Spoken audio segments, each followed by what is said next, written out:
Okay, here I am again. I have been running my mouth for like 15 minutes and I go to show you what I have on my piece of paper here because of the spoon, and I was talking about where my inspiration came from to design this spoon. And I get up to the viewfinder to show you a picture, and anyway, the camera had ran out of batteries like 10 minutes earlier. So I gotta start all over again. Hold on. But I was drawing this, now it's already finished. So this spoon is for my aunt, Les. And she was married in 1977. 19 October the 15th, 1977, and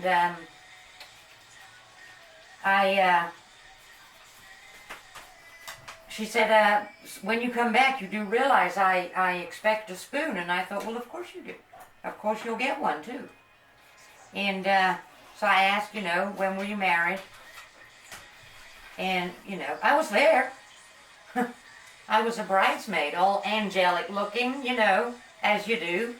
And, what's the matter with that?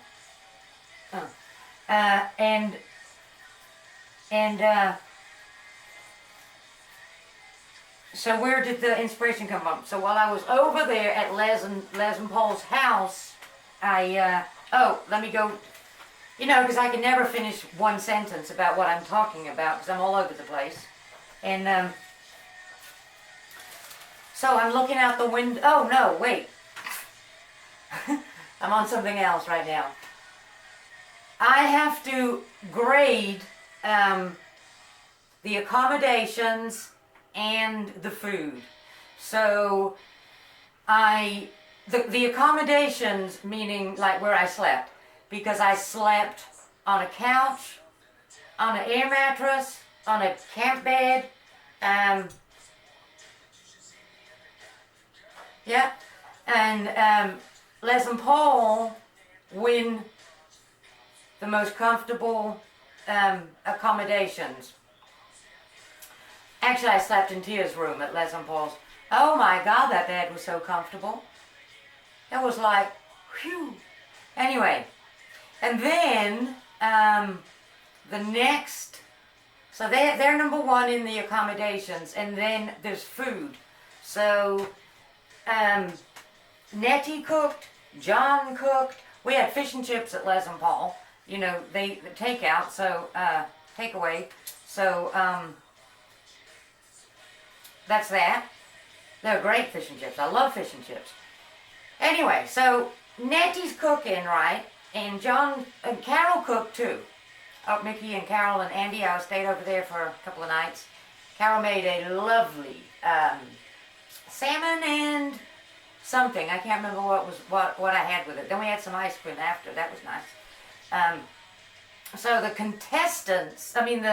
contenders for the cooking. Oh, I ate at Dawn's too. What did we eat? I don't know, but she's going to kill me because she's not in the running. So it's between Nettie and John, and it's about 9:30 up at Nettie's, and I'm in Nettie's kitchen, and I'm like, I need to call John. Oh no, don't bother him now. He'll be cooking. I'm like, at Nettie, it's like 9:30. Yeah, he'll be cooking. So I call him. First I call his cell phone, no answer. Then I call the landline, no answer.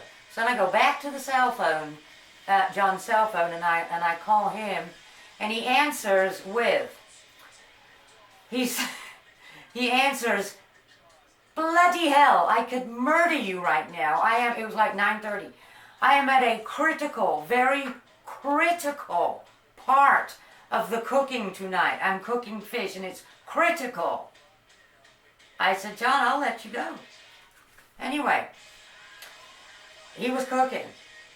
Nettie made I ate there a few times, and we had, one night was fantastic. We had chili out of this African spice African chili spice. What else would you use in chili?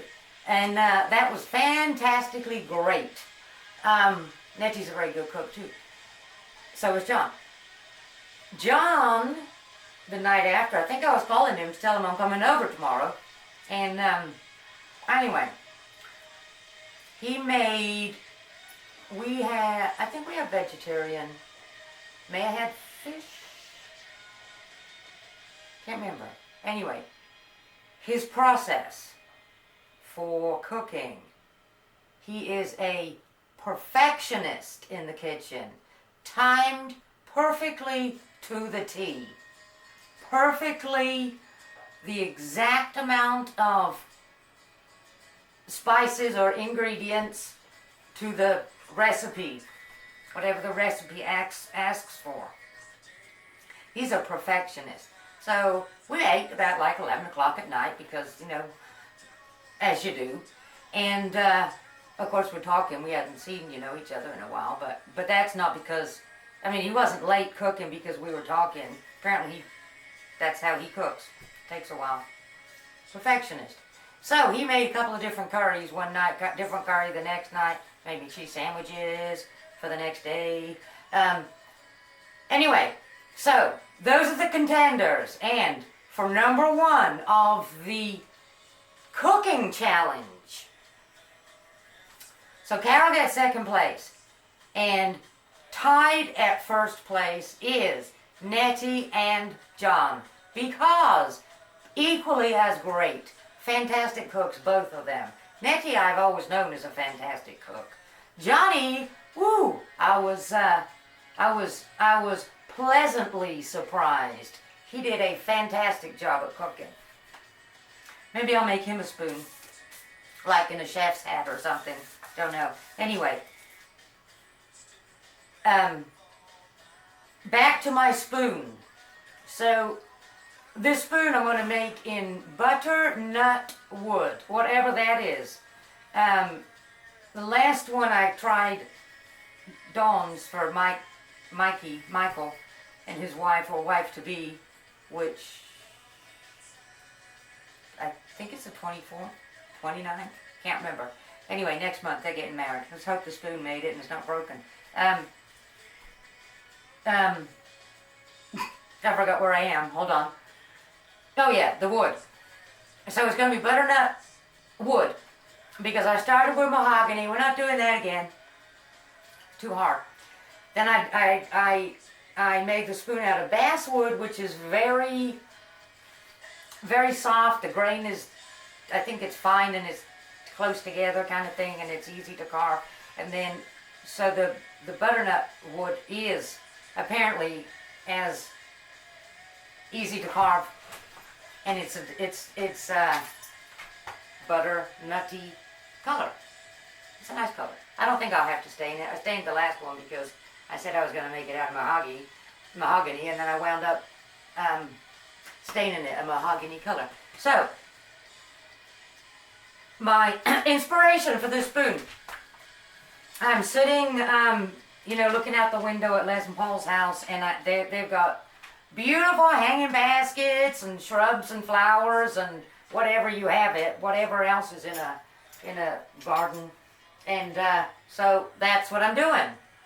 It's going to be, now I'm going to come up to here, but I'm going to have to walk around because, like I said on the last, my last videos of the other spoon, I said there's no expense spared for the editing. So here we go.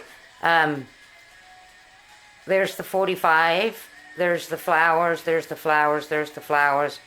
Oop, there's the spoon. That is going to be the spoon. Now there's no, like, Michael and his wife-to-be will be surprised that they're getting a spoon because they had no idea. However, Les has watched every YouTube I've made. She's not going to be surprised, but she will get to see the process of it being made. What more can you ask for? And so I was 10 years old at that wedding. And oh, one more thing. So Les, if you can WhatsApp me a picture, you know, take a picture with your cell phone of the wedding with me and Nettie and, Lord, I can't remember her name. Roy's daughter, I think. Anyway, Paul's brother. Send me a picture of, you know, our angelic little selves, in our wedding, what do you call those things? Bridesmaid dresses. And, and there goes Indy chasing the cats. Leave those cats alone. So we have bridesmaid. I was one. Nettie was one. I can't remember her name. Was one. And I don't know if we had any. I don't know if my brother David and Andy and were they not bridesmaids? They can't be bridesmaids. I guess they could, but then they weren't. Page boys. I think that's what you call them. I'm not sure because I don't remember. Yeah, there's a few, few other things I don't remember about that wedding. Anyway, moving on. So this is going to be the spoon in flowers, and I think it's going to be absolutely beautiful. And one more thing, it's sapphire. 45 years of marriage is sapphire. You know why I know? Google. I Googled it. The Google told me. So I'm going to have some little, obviously not real because, anyway, I'm sure there will be like, Amazon will send me some plastic little, Amazon, some plastic little, oh Nellie, get out of there. What are you doing? Huh? Some, Amazon will send me some sapphire little sparkly gemmy things, and they'll look just perfect on there. Okay, so that's it. Now then, what do you want? I believe I'm done for right now, so I will edit this. This is the way it's going to be in there.